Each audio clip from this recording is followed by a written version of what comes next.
So hello friend, तो आज की इस वीडियो में हम लोग जो 22 नंबर जो एनसी एग्जाम एनर्जी मैनेजर का हुआ था पेपर 2, उसका हम लोग जो ऑब्जेक्टिव में जो न्यूमेरिकल्स है जितने सारे, उसको हम लोग सारा यहाँ पे सोल्यूशन देखेंगे एक एक करके पूरा डिटेल में। इससे पहले वाला जो 23 नंबर जो एग्ज़ाम हुआ था उसका हम लोग न्यूमेरिकल जो है वो देख चुके हैं। तो वो वीडियो अगर आप लोग ने नहीं देखा है तो प्ले लिस्ट में सारे वीडियो अवेलेबल है जो आपके लिए काफ़ी इन्फॉर्मेटिव होगा। तो चलिए आज की वीडियो को करते हैं स्टार्ट। तब तक आप चैनल पर नए तो चैनल को सब्सक्राइब करें और बेल नोटिफिकेशन को ऑन करें ताकि इस टाइप की इन्फॉर्मेटिव वीडियो आपको सबसे पहले मिले। तो देखिए न्यूमेरिकल सॉल्यूशन जिसमें हम लोग पेपर 2 का जो पहला जो क्वेश्चन हम लोग करेंगे, जो वहाँ पर नंबर दिया गया है वो 2 नंबर दिया गया है ताकि आप मैच कर पाए। ओके, कोई भी क्वेश्चन में डाउट हो तो यहाँ पर देखिए पहला जो क्वेश्चन है 1000 kg of water is to be heated from 30 degree to 20 degree, the heat gain by the water will be. इसको सिंपली हम लोग जो हीट वाला जो फॉर्मूला होता है हीट कैपेसिटी वाला कि हीट कितना गेन करेगा, तो यानी MC डेल्टा टी, यानी डेल्टा टी का मतलब होता है T2 माइनस T1। तो इसको हम लोग यहाँ पे कैलकुलेट करेंगे तो आ जाएगा। तो यहाँ केजी में दिया गया है, सिंपली यहाँ पे 1000 बैठा दीजिए। ठीक है, सी का वैल्यू नहीं दिया है तो सी का वैल्यू सिंपली जो है एकदम याद रखना है 1 होता है वाटर के लिए 1 किलो पर केजी डिग्री सेंटीग्रेड। तो यहाँ पे हम लोग 1 बैठा देंगे। ओके, और डेल्टा टी कितना हो जाएगा, तो 70 में से 30 जाएगा तो ये हो जाएगा 40। ओके, तो यदि आप इसको सिंपली कैलकुलेट करेंगे तो ये हो जाएगा 40,000। Okay, 40,000 kilo calorie. तो ये हमारा इतना हीट जो है वो गेन करेगा। तो ऑप्शन नंबर बी जो हो जाएगा वो राइट आंसर हो जाएगा। यहाँ से आप आसानी से मैच करने के लिए ये लिखा हुआ गया है। ठीक है, बाकी आप कैलकुलेशन देख सकते हैं। अब जो है 14 नंबर हम लोग देखते हैं। तो देखिए 14 नंबर क्या है कि how much air is required for burning 3 kg of carbon in fuel. तो फ्यूल में जो कोई भी अगर फ्यूल लीजिएगा तो उसमें कार्बन होता है। तो कार्बन में मान लीजिए 3 kg आपका फ्यूल में आपका 3 kg जो है वो कार्बन अवेलेबल है। तो 3 kg कार्बन जलने के लिए कितना हमें एयर चाहिए, ठीक है, जो टोटल एयर चाहिए। तो इसको हम लोग जो कंबशन वाला जो इक्वेशन है उससे हम लोग बना सकते हैं। तो यहाँ पे देखिए जो कंबशन का इक्वेशन होता है कि कार्बन प्लस O2, ठीक है, ये क्या बनाता है, CO2 बनाता है। तो इसका मोलिकुलर वेट कितना होगा, यानी 1 kg के लिए हम लोग पहले निकाल लेंगे कि 1 kg के लिए कितना ऑक्सीजन लगता है, फिर हम लोग टोटल एयर निकाल के 3 से मल्टीप्लाई कर देंगे तो आ जाएगा। ओके, यानी 1 kg के लिए पता रहेगा तभी तो 3 kg के लिए निकाल पाएंगे। तो पहले 1 kg कार्बन के लिए कितना ऑक्सीजन चाहिए वो निकालते हैं।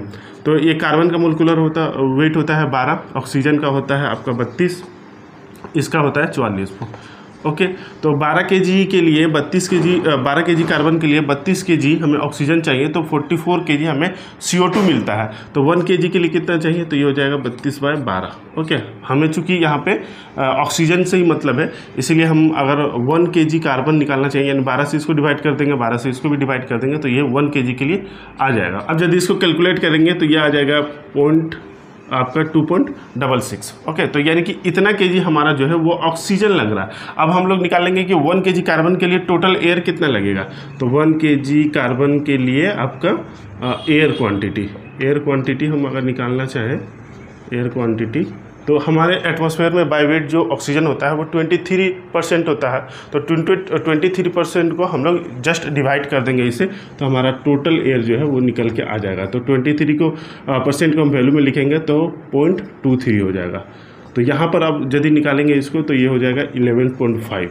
ओके, तो 1 kg कार्बन के लिए हमें इतना kg एयर की रिक्वायरमेंट हो रही है। तो 3 kg के लिए बस 3 से मल्टीप्लाई कर दीजिए 11.5, ठीक है, 11.5 × 3।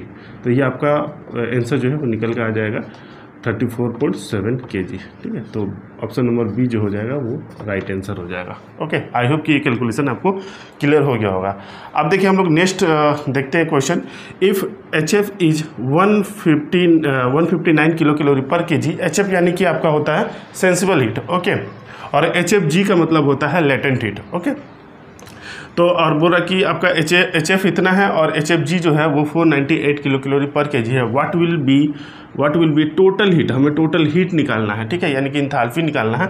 इफ़ मॉइस्चर इज 5% प्रेजेंट, अगर मान लीजिए उस स्ट्रीम में आपका 5% मॉइस्चर है तो आप टोटल हीट निकालेंगे तो क्या होगा यदि आपका सेंसिबल हीट दिया गया है और आपका लेटेंट हीट दिया गया है। ठीक है, तो टोटल हीट निकालने का जस्ट जो फॉर्मूला होता है, टोटल हीट यदि हम सिंपली अगर निकालेंगे ड्राई स्टीम का जो हम लोग निकाले थे प्रीवियस वीडियो में, तो आपका sensible heat plus latent heat simply जोड़ देते थे।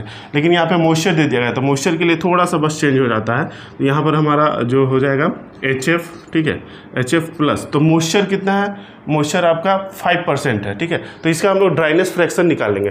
ड्राइनेस फ्रैक्शन निकालने के लिए यानी ड्राइनेस फ्रैक्शन आप निकालेंगे तो जस्ट इसको 1 से माइनस कर देना होता है, ठीक है। हमारा टोटल होता है 1, तो 1 में जितना हमारा ये मॉइस्चर दिया गया है उसको घटा देंगे तो हमारा ड्राइनेस फ्रैक्शन निकल जाएगा। तो 5% है, 5% को हम वैल्यू में लिखेंगे तो 0.05। अब इसको हम लोग घटा देंगे तो आ जाएगा 0.95। ओके, अब देखिए यहाँ पर हम लोग टोटल हीट निकाल रहे हैं तो ये हो जाता है sensible heat plus latent heat. तो यहाँ पे चूंकि आपका ड्राइनेस फ्रैक्शन हम लोग निकाल रहे हैं तो जब ड्राइनेस फ्रैक्शन होगा तो ये ड्राइनेस फ्रैक्शन से मल्टीप्लाई हो जाता है, ठीक है, जो लेटेंट हीट है। तो ये हो जाएगा आपका x इंटू HFG। ओके, तो अब बस वैल्यू पुट कर दीजिए तो ये हो जाएगा 159 प्लस x DF जो हम लोग निकाले हैं ड्राइनेस फ्रैक्शन, तो ये हो जाता है 9.95 इंटू ये जो दिया गया है लेटेंट हीट 498। तो इसको जल्दी आप मल्टीप्लाई करेंगे, कैलकुलेट करेंगे तो ये आपका निकल के आ जाएगा 632.1, ठीक है। ये आपका यहाँ पे निकल के आएगा। अब ऑप्शन देखेंगे तो ऑप्शन नंबर बी जो होगा वो राइट आंसर हो जाएगा इसके करीब का। ओके, तो ये हो जाएगा आपका राइट आंसर। ओके, तो बस कैलकुलेशन समझते जाइए। ओके, जो हमारा प्रोसेस है, बाकी कैलकुलेशन तो आप खुद से भी कर सकते हैं, और ना कैलकुलेशन स्टेप बाय स्टेप करेंगे तो बहुत ज़्यादा वीडियो लेंदी हो जाएगा। यहाँ पे प्रोसेस को समझना जरूरी है। अब नेक्स्ट क्वेश्चन देखिए 36 नंबर जो दिया है कि the efficiency of reheating furnace operating eight 10 TPH consuming FO यानी कि furnace oil of 230 kg per hour of reheating the material from 40 degree centigrade to 1100 centigrade given specific heat of material is 0.13 kilocalorie per kg degree centigrade and GCV of FO is 10,000 kilo calorie पर KG, ठीक है। यानी कि बोल रहा कि एक reheating furnace है उसका हमें एफिशिएंसी निकालना है। ऑपरेटिंग जो मटेरियल आपका जो ये ऑपरेट हो रहा है, जो आउटपुट निकल रहा है वो 10 TPH यानी कि 10 टन पर आवर निकल रहा है। फर्नेस ऑयल का जो कंज्यूमिंग हो रहा है वो 230 kg पर आवर हो रहा है। ओके, और हमारा जो मटेरियल जो हीट हो रहा है वो 40 डिग्री से 1100 डिग्री से हो रहा है, ठीक है। बाकी जीसीबी और आपका स्पेसिफिक हीट दे दिया गया है। अब हमें एफिशिएंसी निकालना है इस रीहीटिंग फर्नेस का। तो इस टाइप का न्यूमेरिकल हम लोग प्रीवियस वीडियो में देख चुके हैं, ठीक है। जस्ट यहाँ पे थोड़ा पैरामीटर जो है वो चेंज है, तो इसको भी देखिए, इसका सॉल्यूशन देखिए। हमें चूंकि एफिशिएंसी निकालना है, ओके, एफिशिएंसी का मतलब होता है heat output by heat input. हमें बदले में क्या हमने दिया और बदले में हमें क्या मिला, ठीक है। हमने जो दिया और उसके बदले में क्या मिला, इन दोनों रेशियो को ही एफिशिएंसी कहा जाता है, ठीक है। तो एफिशिएंसी ऑफ रीहीटिंग फर्नेस यदि हम लोग यहाँ पे निकालेंगे तो हमें यहाँ पे आउटपुट में क्या मिला, तो आउटपुट में जो हमारा मटेरियल निकला उसमें क्या हीट ऐड हुआ, ठीक है, क्या हीट वहाँ पे अवेलेबल है वो हम लोग पहले निकालेंगे। और जो हमने फ्यूल जलाया, ठीक है, तो फ्यूल हमारा हीट कितना सप्लाई किया वो हम लोग निकाल लेंगे और दोनों का रेशियो कर देंगे और इंटू से 100 से मल्टीप्लाई कर देंगे तो हमारा एफिशिएंसी हो जाता है, जैसे हम लोग एफिशिएंसी निकालते हैं। ओके, तो ये हमारा रीहीटिंग पहले हम लोग जो कर रहे हैं, तो हीट अवेलेबल कितना हुआ, तो ये हीट अवेलेबल जो टन में है उसको हम लोग केजी में कर लेंगे। ओके, तो यहाँ पे मान लीजिए नॉर्मली पहले लिख देते हैं कि जो हमारा मास है, ओके, जो इसका स्पेसिफिक हीट होगा और जो यहाँ पे T2 माइनस T1 होगा। ओके, ये हमारा पहले हीट अवेलेबल आया, ठीक है, हमें हीट इतना मिला और हमने हीट कितना सप्लाई किया, तो जो फ्यूल हमारा लगा, ठीक है, फ्यूल का जो है, ठीक है, फ्यूल अमाउंट बोलिए। ओके, तो फ्यूल हो गया इनटू आपका जो इसका CV है। तो ये हमारा चीज़ें आसानी से दिया गया है, यहाँ पर हम पुट कर लेते हैं। हमारा कितना मास है, तो यहाँ पर 10 टन है। 10 टन यानी कि इसको हम लोग केजी में करेंगे तो 1000 से मल्टीप्लाई हो जाएगा। C हम का वैल्यू हमें दिया है, ओके, 0.13 और T2 माइनस अगर T1 हम करेंगे तो ये हमारा आ जाएगा 1100 में से अगर 40 करेंगे तो ये हो जाएगा 1060। ओके, अब यहाँ पर देखिए हमारा जो फ्यूल है वो कितना दिया गया है, तो ये केजी में ही दिया गया है तो 230 हो गया और इनटू हमारा और CV है 10,000।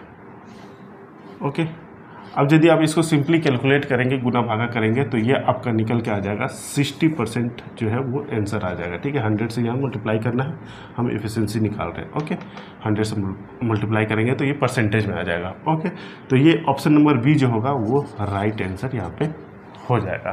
अब देखिए 42 नंबर, तो हॉट कंडेंसेट एट 4 बार जी, यानी कि जो गेज प्रेशर दिया गया 4 bar pressure has heat content about 600 kilo joule per kg when it is release to atmosphere 0 bar gauge pressure then, ठीक है, देन आपका इच आपका each kg of water can only retain about 419 kilo joule, ठीक है। यानी कि बोल रहा कि आपका जो हीट हॉट कंडेंसेट है, ठीक है, कंडेंसेट कुछ है जो कि आपका 4 बार पे जो प्रेशर पे इतना आपका हीट कंटेन किया हुआ है, इसको हम लोग खुले एटमॉस्फेयर में रिलीज कर दे रहे हैं, तो उसको जो हमारा हीट रिटर्न कर रहा है वो सिर्फ 419 कर रहा है, ठीक है। तो आपका जो latent heat of flash steam जो आपका दिया गया है, इतना दे दिया गया है, तो बोला परसेंटेज ऑफ फ्लैश स्टीम हमें निकालिए। परसेंटेज ऑफ फ्लैश स्टीम क्या होगा? तो फ्लैश सिस्टम अगर हम कैलकुलेशन करेंगे तो पहले हमें चाहिए कि heat available, okay, heat available for flashing, ठीक है, फ्लैशिंग होने के लिए कितना हीट हमारा हुआ था। तो इसको हम लोग फ्लैशिंग कैसे निकालेंगे? तो हमारा जितना हमारा पहले हीट जो अवेलेबल था 600, बाकी हमारा एटमॉस्फेयर में जब हम हीट किए तो कितना ये आपका रिटेन कर रहा, तो ये इसको हम लोग माइनस कर देंगे 419, ठीक है। तो यदि हम लोग इसको माइनस करेंगे तो ये हो जाएगा 181, ओके। अब परसेंटेज ऑफ फ्लैश स्टीम निकालना है, तो इसलिए percentage of flash steam equal to हो जाएगा जो हमारा यहाँ पे हीट अवेलेबल था, ठीक है, जो हीट अवेलेबल था, हीट अवेलेबल फॉर फ्लैशिंग, ठीक है, फॉर फ्लैशिंग डिवाइडेड बाय जो हमारा लेटेंट हीट है, okay, latent heat of flash steam निकालेंगे और फ्लैश स्टीम इंटू 100 परसेंटेज में निकालना है, ओके। तो इंटू 100 हो गया, तो हीट अवेलेबल कितना हो गया 181, ठीक है। यूनिट दोनों का सेम ही है तो चेंज करने की ज़रूरत नहीं है। और 2134 आपका लेटेंट हीट हो गया इंटू 100 हो गया। इसको आप सिंपली आप कैलकुलेट करेंगे तो आपका जो ऑप्शन नंबर सी जो है वो निकल के आ जाएगा 8.48%, ओके। तो ये इसका आंसर हो गया। तो आई होप कि ये जो न्यूमेरिकल है वो आप सभी का क्लियर हो गया होगा। बाकी कोई डाउट है तो आप हमें कमेंट बॉक्स में पूछ सकते हैं। तो आज की वीडियो में बस इतना ही। बाकी हम लोग नेक्स्ट पेपर का जो न्यूमेरिकल जो ऑब्जेक्टिव न्यूमेरिकल क्वेश्चन है उसको हम लोग सॉल्व करेंगे। बाकी आपको लॉन्ग टाइप के न्यूमेरिकल क्वेश्चन अगर चाहिए, उसका सॉल्यूशन चाहिए डिटेल में, तो आप हमें कमेंट बॉक्स में बोल सकते हैं, ठीक है। मैं जल्दी उस वीडियो को बनाने की ट्राई करूँगा। आई होप कि आप इसे समझे होंगे। मिलेंगे नेक्स्ट वीडियो में, तब तक के लिए जय हिंद।